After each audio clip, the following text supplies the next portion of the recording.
Hi everyone, this is Miss K, and this is chapter 23 of Beyond the Bright Sea by Lauren Woke.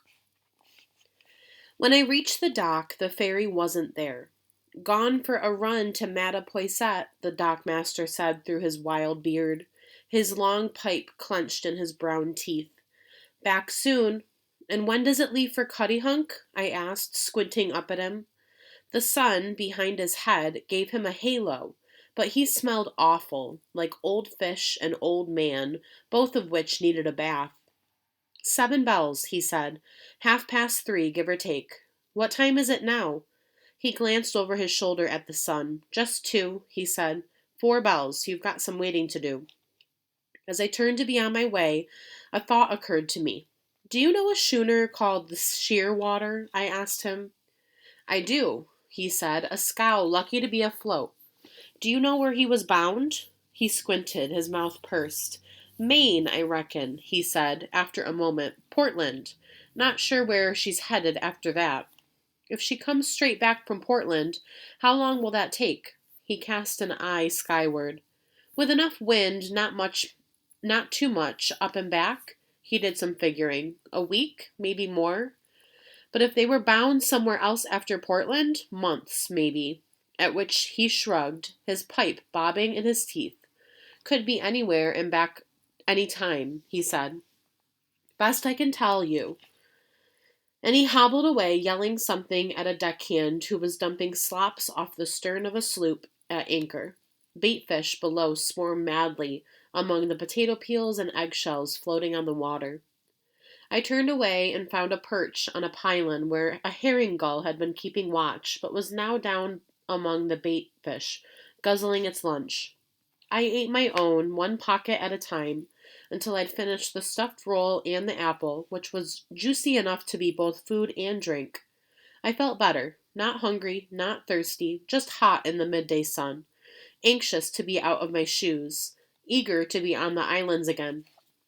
But then I glanced down at the dock toward the street and grew cold all at once, then again hot, at the sight of the man from the Pennikies.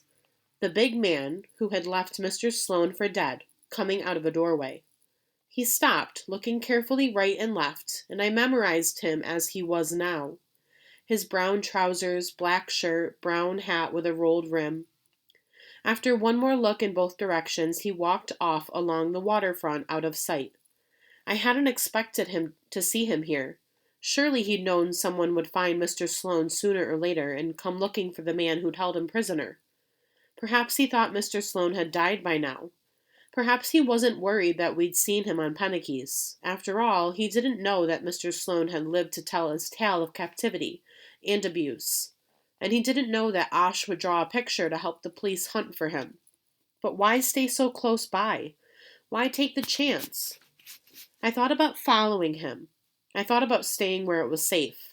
I thought about Mr. Sloane sitting in the sand, scrubbing himself clean, and I headed off to follow the man before I could think another thing. And he had a good head start, but I was quick, and he was big enough to stand out. Up ahead, I could see him striding along with a clear purpose, a good head taller than anyone else on the street.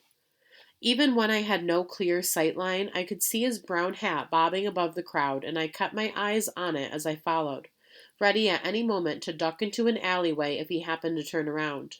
But he didn't, and I stayed close enough so that when he opened a shop door and disappeared inside, I had time to slow and creep up to the shop.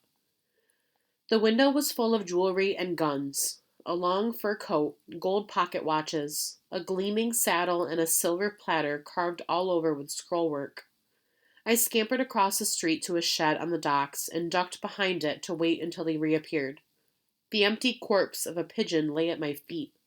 Cigar butts and rotten seaweed, too. Things I couldn't name.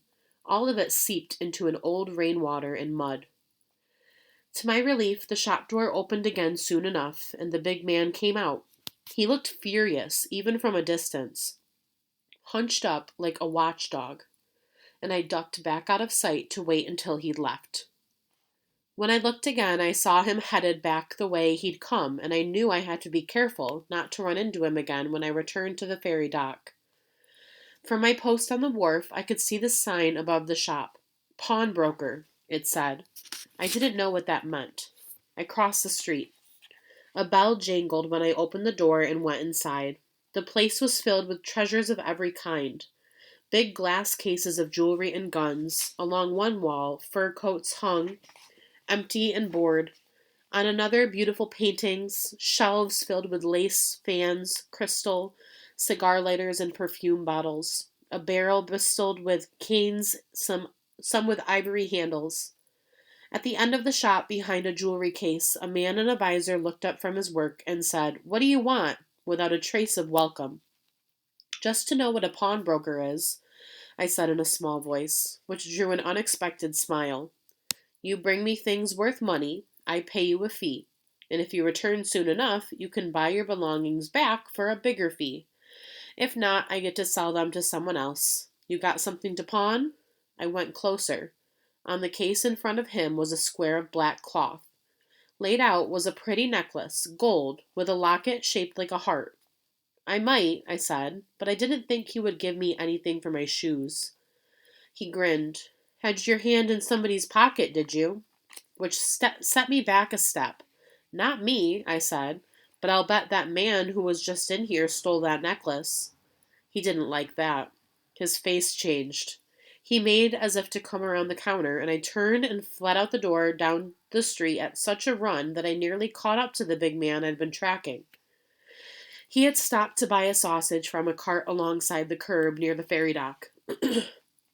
My face was the only thing about me he might recognize, so I slipped past him, straight along to the dock, never looking back except to glance quickly for trucks before crossing to where the ferry would tie up. And soon, I hoped. From there, I couldn't see the man, but I went, regardless, as far down the dock as I could to wait for the ferry. There was nowhere to hide here, but I was small and the world was big, and if I was still and quiet, I could be invisible. As much a part of the dock as the pylons or the gulls that perched on them, watching everything with their flat yellow eyes. I watched too, and never let down my guard for a moment until the ferry steamed again into the port, and it was time to board. But as I stood in line at the gangway, I forgot to be so careful. When I glanced again down the dock, I saw him there, standing square and tense, looking right at me. His face was a confusion of anger and surprise. Mine, I imagined, was 100% fear. But he stayed where he was, watching, until it was my turn to board. By the time I made my way to the bow to look for him, he was gone. As before, there were only a few of us on the crossing, and there was plenty of room for me to sit by myself and let my thoughts sort themselves out. I was still as tense as an anchor rope in a current, and my mind churned with all I'd done and seen.